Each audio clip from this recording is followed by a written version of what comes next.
para interpretar el tango, me parece que en primer lugar hay una línea de interpretación atemporal, ¿no? Que me parece la más importante, es decir, el núcleo del sufrimiento, la errancia, el mundo perdido al cual es imposible volver, por ejemplo en Sur es evidente que ahí es un cántaro perdido. Y en un segundo plano, no menos interesante, es la relación con el mundo social de la época, y por lo tanto, pues, tanto Discépolo como Mansi pueden ser entendidos en términos de una crítica social hacia la injusticia, porque no puede haber un universalismo para el tango estrictamente, ¿no? Hay algo de Troilo como una entidad final inabsorbible para la interpretación. Vuelve al barrio del que nunca se fue, esa paradoja no la puede absorber la interpretación. Todo eso es un patrimonio musical de una enorme significación que hoy no es concebible las luchas sociales argentinas sin eso. Pero eso a veces tiene una tensión contraria, como son las luchas sociales. Su idioma no es el de las luchas sociales. Ponerle la marcha peronista, Hugo del Carril.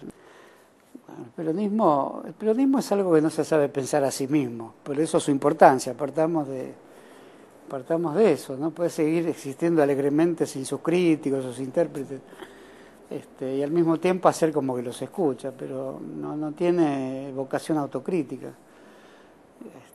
Si no percibiría hasta qué punto escuchar los discursos de Evita hoy, por supuesto, sale de una cinta magnetofónica que es la estructura sonora de una época, totalmente la estructura sonora de una época. En Hugo del Carril con la marcha peronista un poco excesiva, es el Estado cantando, pero es el Hugo Carril de las aguas bajan turbias también, entonces ahí tenés algo interesante. Y con Evita es la muerte en vida permanentemente. Después, como lo cumplió, se convirtió en un personaje que casi no puede ser interrogado. O sea, ¿quién puede decir algo más sobre Evita? ¿Quién puede hablar sobre Evita? Es un personaje que inspira una fe y una actitud devocional. Toda sociedad tiene ese tipo de personajes. El peronismo interroga, si es el sentido de lo que ustedes están buscando, interroga al tango, al teatro, interroga, no sé, ya te dije Soffici antes, kilómetro 111, no me equivoco, ¿no? Con Soffici, no. Y hasta hoy lo interroga Fabio, y Fabio interroga el peronismo. La última gran interrogación era de Fabio y también la de Pino, en un estilo muy diferente los dos. Se los puede asociar, pues son los dos últimos interrogadores, pero es tan diferente Pino y Fabio, tan diferente que parecería maleducado decir hasta qué punto son diferentes. Y sin embargo, esa diferencia los constituye realmente a los dos como los últimos en condiciones de averiguar en la tradición del cine que era el peronismo, y el peronismo sigue viviendo justamente por estos capítulos que se le van agregando. Es decir, Pino desde una suerte de gran epopeya laica, que siempre tendrá continuadores, siempre será un legado, y Fabio desde el punto de vista de una de las más viejas fórmulas que tiene la humanidad, que es la redención cristiana. Es decir, el peronismo es una encarnación en la tierra de algo mucho más trascendente, que son los dioses del cine. Si bien hay cosas que en el peronismo que no son de lo popular, todo lo aristotélico tomista de Unzampay, por ejemplo, y los nacionalistas católicos que se acercaban al peronismo, el tipo de lectura del joven John William Cook, que leía a los economistas alemanes del siglo XIX, y después sería marxista, y sin embargo hay como el lenguaje dominador acepta todos los demás lenguajes anteriores, no le dice, bueno, cambialo, esto es muy irigoyenista, esto suena a Rubén Darío, esto es marxista. Quizás el peronismo es una imposibilidad basada en el hecho de que se cree posible porque a todos los lenguajes abarca, pero no hay ninguna dimensión del lenguaje capaz de abarcar todo eso.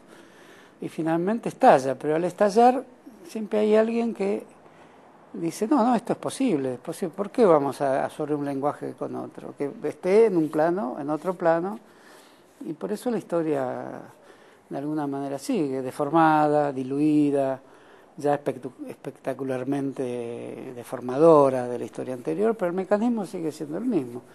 Hoy no será que John William Cook es un lenguaje interno del peronismo, sino Reutemann, Se nota la desgracia de la Argentina, ¿no?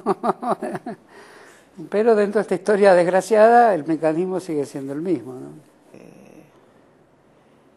Digamos que si la historia hubiera sido sin peronismo, que es un problema formulable, aunque imposible de resolver, es difícil pensar en una Evita como una actriz relevante del cine argentino, ¿no?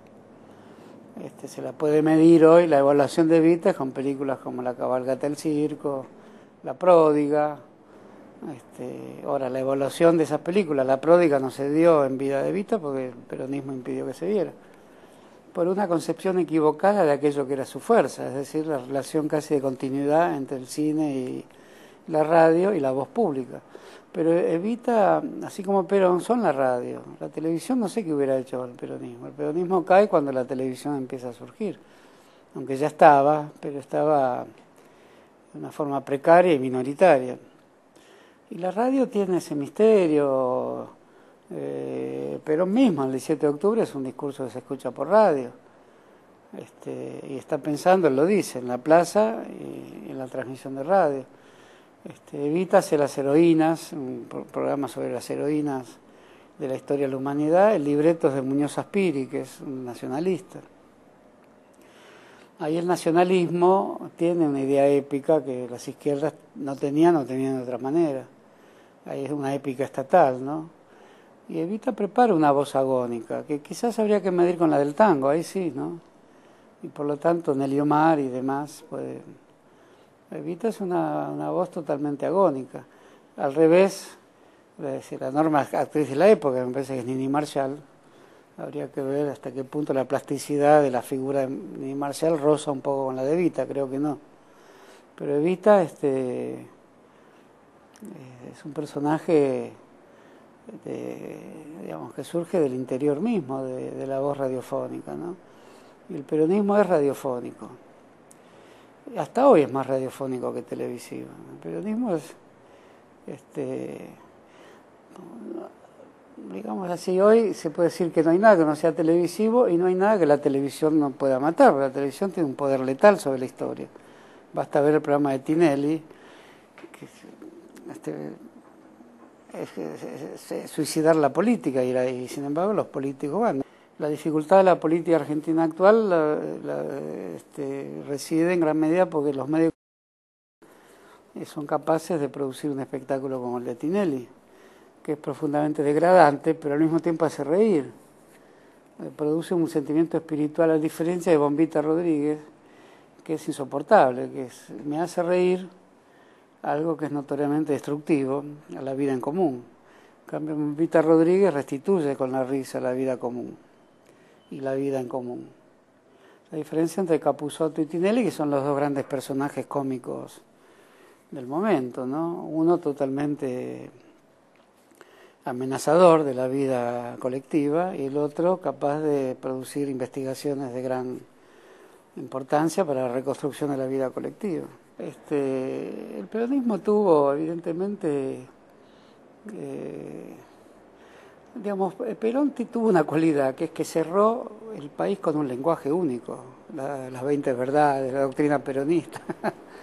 Eso a la larga salía mal, le salió mal a Mao Zedong, y eso que realmente era un producto pedagógico para millones y millones de chinos. Y sin embargo, como hubo una tolerancia profunda del peronismo, todas las voces se entrelazaban ahí, ¿no? Se podía hablar o no con la doctrina peronista siendo peronista. Eso está tomado de un fenómeno universal, llamado el cristianismo, el famoso movimiento político llamado cristianismo. Hay una tesis muy interesante de Emilio de Ípola respecto atrevidísima, ¿no? Que el peronismo tiene una gran responsabilidad en el cese del tango, no diría en la muerte del tango, pero que y se promueve un cierto estilo de folclore. Yo no comparto enteramente esa tesis, pero se basa un poco en la heterogeneidad de lenguajes en los años 50 entre el peronismo y el tango, ¿no? Ustedes tienen que entrevistar gente con más memoria que yo.